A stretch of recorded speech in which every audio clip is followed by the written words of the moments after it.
Ladies and gentlemen, the process just got real. Jimmy Butler to the Sixers, and they didn't even have to give up Markelle Fultz in the deal. Kyle Gaffner is here. I am Adrian Fenke. This is unbelievable. They now have a star trio in Philadelphia. Yes, we do, Adrian. We also have a guy. I think the biggest thing is we got a guy that can create his own shot. All right? That is what we have struggled with up until this point. You have somebody that can score, can defend, so you've got that three posts. And now you can let Markelle develop and not have so much pressure on him now. This is fantastic. I also think that he is he's going to sign a long-term deal, I believe, also. Yeah, that has been reported as well. The reports are coming in fast and steady. Adrian Wojnarowski always on the call. So we'll keep the updates with him. But so the deal includes Dario Saric and Robert Covington. I'm also seeing Jared Bayless possibly, right? Like things are just it's crazy right now. But at the end of the day, I mean, it sucks losing Dario because I love Dario. Yeah. But Jimmy Butler, you're taking a chance on everything with this. But the process was all about taking a chance from the very start. I love everything about this. You're going for it. Jimmy Butler for basically not much. For nothing. And it's funny because on my video last night, I had mentioned that if this team's really going to succeed or go any further, we were going to have to possibly trade Dario. It was going to suck to lose the homie, but here's your most viable trade chip that you could have. Especially he started to turn it on a little bit over the past 2 games. He was the odd man out always anyway, you know? So you get a wing defender, a guy that could create his own shot. He can shoot the three. And people had always talked. They had asked me during the videos, like, would you want Jimmy Butler? And I always said no because it was going to cost way too much to get him. But we literally got him for nothing. You know, you get him, you get a nice young athletic center in Justin Patton I saw. And I also saw that a second-round pick could be included in the deal as well. Yeah. Justin Patton was a kid from Creighton. Creighton. Yeah. So he's the center there. So he's like a pogo stick. From what I remember him from with the Blue Jays. The Blue Jays, with one word on the Blue Jays, not 2. I remember this because I screwed up in a rap one time. A story long time ago from the Sports Network, and they got back to me like, Blue Jays, one word. I was like, I always remember it from now. There you go. Yeah. So, yeah, Jimmy Butler. I mean, you kind of said it yourself. He can kind of create his own shot. He's a three-point marksman. He can hit that. Obviously, the wing defending. I mean, he's going to take your whatever on-ball guy you want, your go-to guy is going to take him out of the game. I mean, this is unbelievable. I can't believe this. This is nuts. It's awesome, bro. It's definitely awesome. And I don't think they were going to get this deal done unless he did sign long-term. So, you know, I think this helps us with Covington. You know, you lose a defender in Covington, but he's a streaky shooter. So Jimmy's going to step right in there instantly. Jimmy Butler is Robert Covington times 10. On steroids. He is. Yes. Is Covington on steroids right there. On Hulk Hogan type steroids. But he brings a toughness, Adrian. This team is soft. Yeah, yes. Mm-hmm. Very soft. So you bring a guy that's going to bring some attitude. He's got a chip on his shoulder. He has since day one.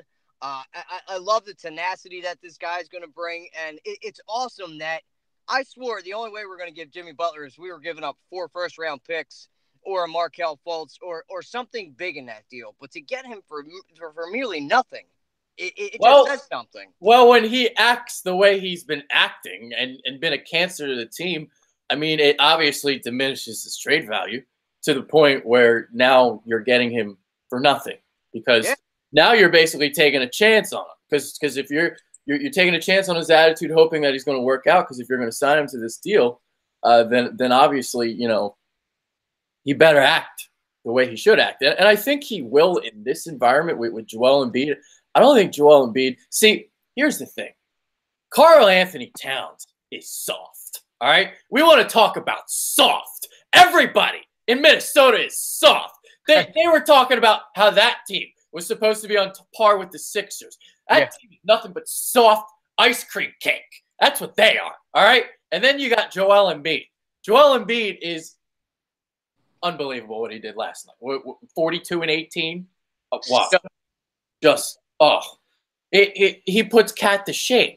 So Jimmy Butler's going to come here. I don't think Joel Embiid's going to let any of that happen. And I think in a way, this is going to help Markelle Fultz too, because Jimmy Butler, you think he's going to take this baby shit? nope. This is going to toughen Markelle up too. Yeah, and that's why he left Minnesota. A huge reason was he said that those guys didn't work hard. You know, they were just God-given talent. They didn't really have to work to where they were getting. They didn't practice hard. They didn't do anything hard. And he got pissed off because you look at that talent that is on Minnesota. They should be better than what they were when they are dripping talent. Yeah. I mean, it's crazy. Cat is definitely a stud, but he is no comparison to Joel Embiid. And I'm hoping that toughness rubs off on Ben Simmons, too. Not only Markelle Fultz, but for Ben Simmons as well. You know, he brings that veteran leadership, and he's not going to let these guys lay down. But they work hard here in Philly. He's a blue-chip collar guy. He's from Chicago. So Chicago's kind of like Philly in a sense, you know, starving for a championship. It's been a very long time, and he just wants to win. And when the Rockets offered 4 first-round picks, well, that's what we thought it was going to take to get Jimmy. But it wasn't. So we got Elton Brand, you know, not bad for what he did as his first time as being a GM. Elton Brand has done more in 2 months than Brian Colangelo did here in 2 years. Amazing. I love it. I love the mark that Elton did. And that's so funny because I talked about this in my video again with Elton Brand trying to go out and make a statement for this team because of the struggles of Brett Brown and so on and so forth. You know, because you got the inexperience of Elton, but I love what he's done right here. You know, that puts BC in the past. You know, you still got Hinkie to worry about, but what for this? This is a statement right here for Elton, baby. I love what this trade has done. It sucks to lose the homie, but we would have lost him in free agency anyway. So at least you get something for him. We don't have to worry about the Jekyll to Hyde of Robert Covington anymore, of shooting a 3 with 23 seconds left on the shot clock. Him getting his ankles broken from time to time, you know, so that could all go out the window as well. And he's going to be embraced by Philly. No doubt about it. I can't wait for that next home game. I think so. And he's going to have that chip on his shoulder. Oh, yeah. And dude, you're so right about Ben Simmons, okay? See, there was something I read this week that I didn't like to hear, all right? Is it Kendall Jenner? One of those stupid Kardashians. One of those evil sisters. Is it Kendall? Is that the one he was begging for? He's begging for Kendall back? Are you serious? Jimmy Butler needs to come to Philadelphia and take Ben Simmons to the club, all right? Because there is a lot better out there than Kendall. You're begging for Kendall Jenner after she cheated on you? What the hell is wrong with you, Ben? Come on. That is soft, all right? That is beyond soft. Yes. All right, Jimmy Butler, if anything, he needs to take him to the club. He got to take him out. He's got to show him what. He's going to be like, listen, you just got to hit it and quit it. You're an NBA star. You're an up-and-coming beast. You could have any chick you want. And you're going to sit here and beg for the Kardashians? Come on, man. You can do better than that. Now she's got your balls in a handbag, and she's just going to treat you every which way. She's going to keep ditching you and doing whatever you want. Ben, that is not the mentality you should have. You should be focusing on the game. Who cares about Kendall Jenner and Hollywood and all that other shit? You got to focus on bringing the championship to Philadelphia and working on your game. He said he wants to be the best to ever play, okay? He's working with LeBron James, and then he turns around and does that? You think LeBron is begging for some Kardashians? No. When Tristan Thompson was dating that other one, he said, get that shit out of here. Get that trash out of here. We got basketball to focus on, all right? That's the way it should be. Come on.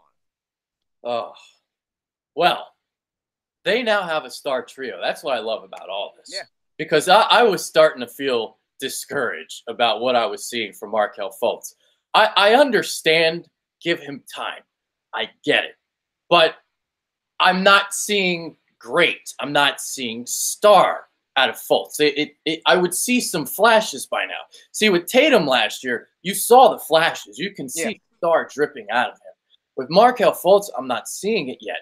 And this shot, it's still struggling. And I hate the fact that we're starting to baby him. We're cheering after he's making a free throw. It's like, Jesus Christ, have we become soft too? I kind of like what I've seen out of Fultz from what in the beginning I saw him not like He's being been afraid better to. recently because he's been taking it to the basket, which I've liked. Yeah, Been that's what more I love. aggressive. The aggression. I love seeing the aggression. He's bodying people up now. He's using his length to his advantage on the defense. He's hustling out there. So I'm happy with that. The shot is still going to be a work in progress. It still looks hideous.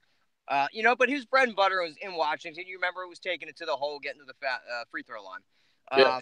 So I just think I don't know if Brett Brown's the right coach for Markelle Fultz. I think Brett being here is going to hamper Markelle really progressing in his career, progressing, maybe getting to that next level. I just feel like, how certain coaches go with players and it makes their career flourish. Yeah. I just don't know if Brett is the right person because he doesn't know how to maintain a great rotation, as we've seen for these first I agree with that. Yeah. 11 games in the season. So we'll have to keep an eye on that. And getting Jimmy is huge, too, because of the bad news we received about Zaire Smith. There was a setback to him as well. Was there a setback, or is this another one of these ploys by the Sixers?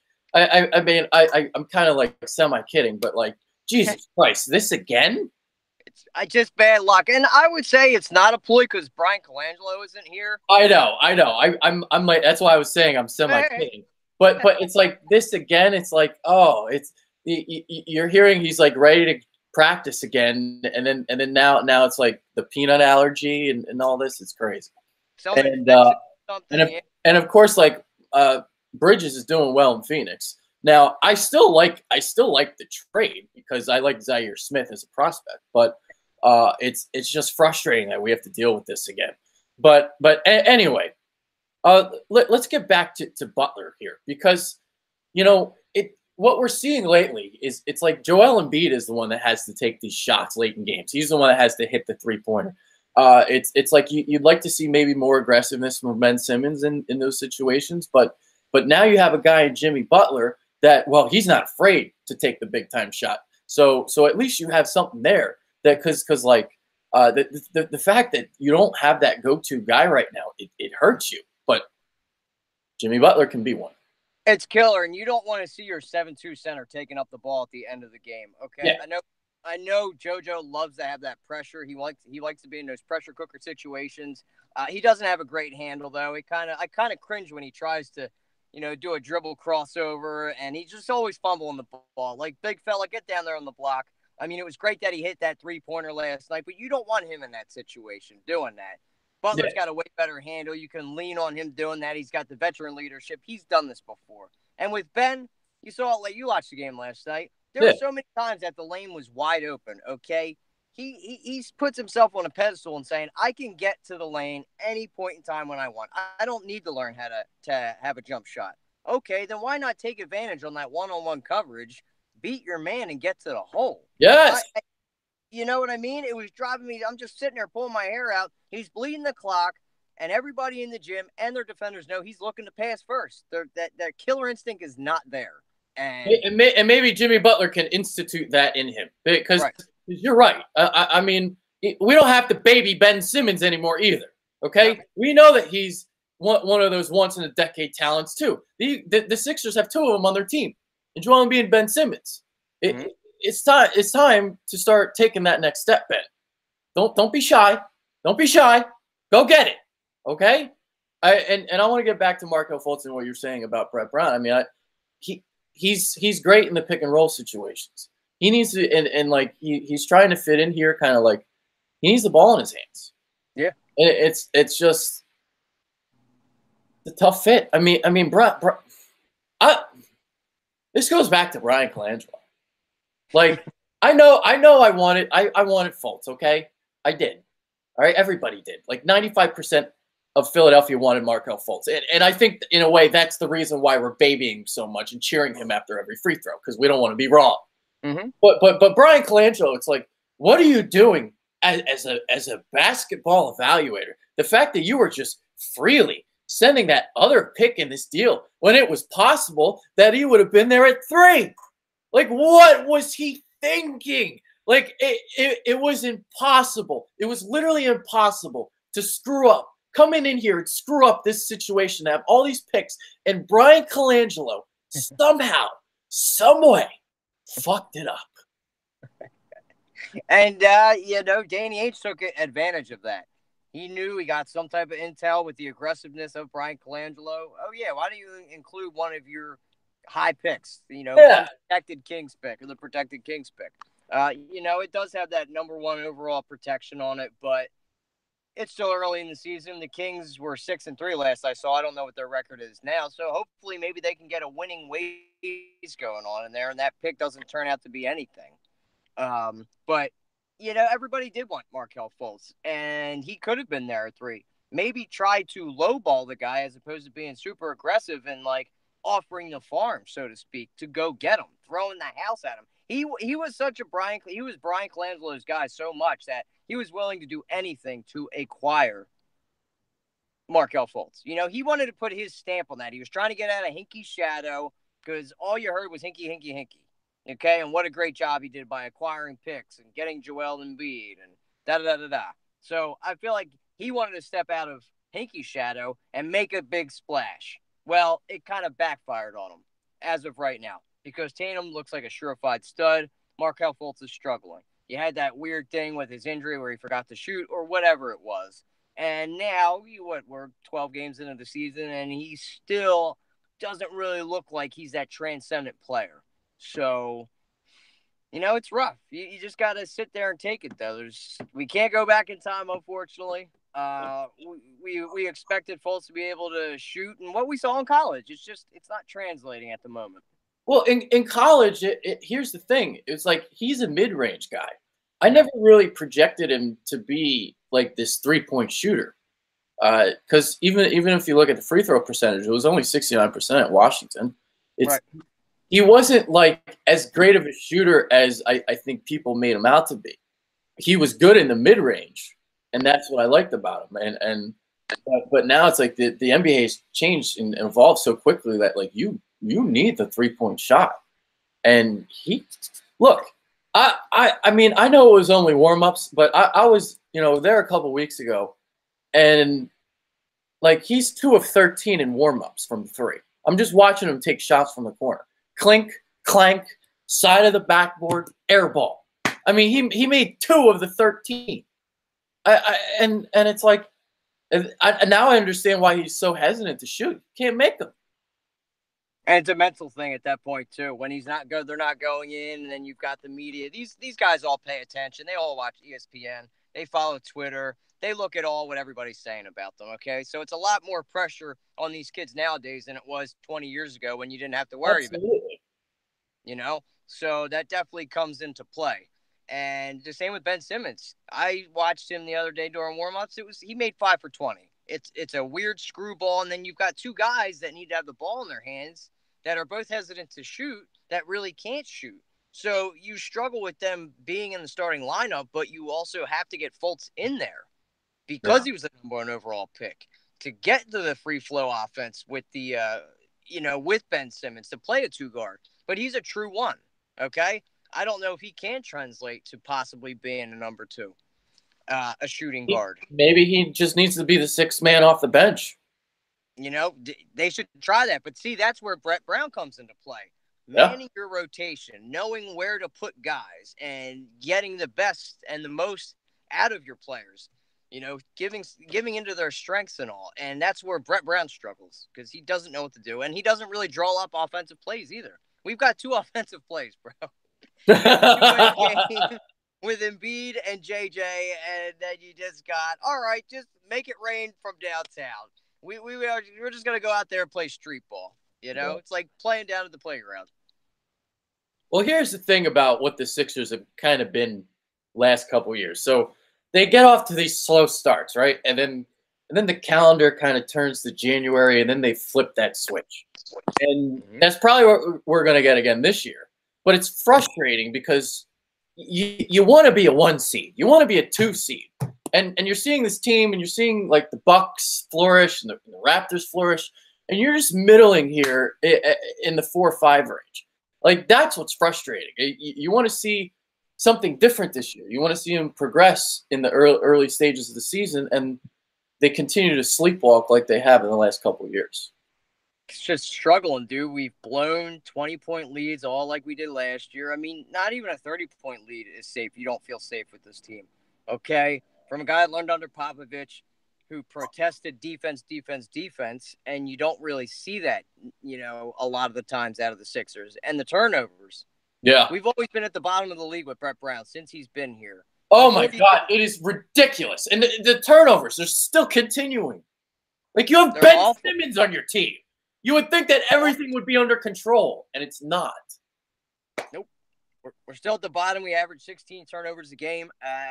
And earlier in his career with Brett Brown, okay, the talent wasn't there. Well, that's not an excuse anymore. You could always blame it on the Isaiah Cannons, the Thompsons, the Henry, not the Mills, Jakar Sampsons. Well, you've got Ben Simmons, Joel Embiid. You've got real NBA talent. So why are we still 30th in the league in turnovers? And nothing has just changed. It's the same storybook. Yeah. All right, so you got 5 more minutes until you go back to lunch. See, this is crazy, man. Like, because I was gonna go solo, then I'm like, what's Kyle doing? And I'm calling you, and I didn't know you were at work. So we got you on your lunch break. This is crazy. Like Jimmy Butler, man. That's what I mean. I wish that there was a closer home game until next Friday, but we're on the road. We're going to face Grindhouse, and then we're also playing Miami. So I'm hoping he's going to play against Memphis, but I don't think he will. So, it's going to be a great debut to get Jimmy Butler with the team, get him acclimated with the offense and with these players. It's going to be awesome. So now that we lose Dario, okay, and we acquire what's his name? Justin Patton. Yeah, Patton. Thank you. I couldn't think of it. And we needed that because when Tyson Chandler, I don't know if you wanted to get him, but I wanted to acquire Tyson Chandler if the Suns cut him because that's another weakness we have. We don't have a backup to Joel Embiid. When he goes out, we don't have a rim protector. We don't really have a guy that can rebound. Bolden is not there yet. He's way too raw. I think he needs to go down with the Blue Coats and spend some time down there. Because he's very, very raw. But now you get a kid in Justin Patton, like you had touched on, can jump out of the gym, is super athletic, and can block shots. Perfect player to fit the mold to back up Joel Embiid. And somebody off the second unit that can do exactly what JoJo can. Yeah. Defensively, not offensively. Yeah. All right, so now you got 3 minutes. We got 3 minutes. All right, so just to kind of finish up on Fultz, it's like the ceiling looks like he's going to be just like a good player, like kind of what I was talking about earlier in the season with Lou Williams. That's kind of what his ceiling might be at this point, and that's what it is. But at least now you got Jimmy Butler, and Jimmy Butler, he's the third piece that we've been looking for. So we'll see. And that's okay if Fultz doesn't turn out to be a transcendent player, because how often do you really get that luck? I mean, it's not like the Thunder got so lucky of getting those 3 guys back-to-back years and 3 Hall of Famers. That rarely ever happens. But if he can turn into a solid NBA player, a guy that can average 15 to 20 points a game, I'm cool with that. It sucks that we did lose that pick, and that could potentially have been Zion Williamson or whoever, JT Barrett from Duke. But it is what it is. But we still got Ben Simmons and Joel Embiid. So to get the third guy to the fiddle, you acquire Jimmy Butler, and that's what it's about too. It's not all about drafting; it's about trading for guys and free agency signings too. So we were able to possibly turn Dario Saric, which was a trade again by who? Hinkie. We can thank Hinkie for this again. Hinkie is still doing work, and he hasn't even been to the Sixers in 3 years. He's still part of the process, baby. And well, Robert Covington, wasn't he undrafted? Yeah. So that's Hinkie, right? That's Hinkie again, because we stole him from the Rockets, who that's where Hinkie worked with under Daryl Morey, and he scouted Rocco, and so there you go. You get a trade, both of them. So Hinkie's still doing work here, baby. He's still the best GM we have had to date. He's still the best GM in the NBA, and he's not even in the NBA. He's not even in the NBA. I would love to have him back here to kind of help groom Elton Brand, but good for Elton Brand for having the cojones to go out and make a move like this, to make a splash, because he knows the team is struggling. Yeah. All right.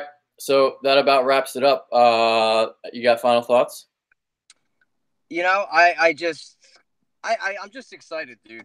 This is exciting because it's been a stressful season. I literally pulled my hair out last night watching that game when we were up 20, and then I mean, when they hit that three, thank God JoJo hit that second free throw because Ben could have iced the game, but he missed the free throw, and then JoJo did too. So, you know, you got a guy that can also is very good at the free throw line, and that's going to get to the rim. That is like we could own the paint all day long with the players that we have. Now you're going to have a guy in Jimmy Butler that's going to get to the line at least 10 to 15 times a game. And that can sink free throws. So great acquisition. Kudos to Elton Brand for trying to make his own mark on this team as a young GM. Yeah, this is about Elton Brand. You know, we didn't focus him on that much, but I'll kind of close it out with that. I mean, this is making a statement. You know, the people question this decision, including I was one of them. Like Elton Brand, like really, like that. At the end of the day, you took all that time to just come up with Elton Brand, but he made a good deal here. He already did more than Colangelo did. So kudos to Elton for making the splash. So there we go. Kyle Gaffner, I'm Adrian Fedke. We're out. See ya. Peace.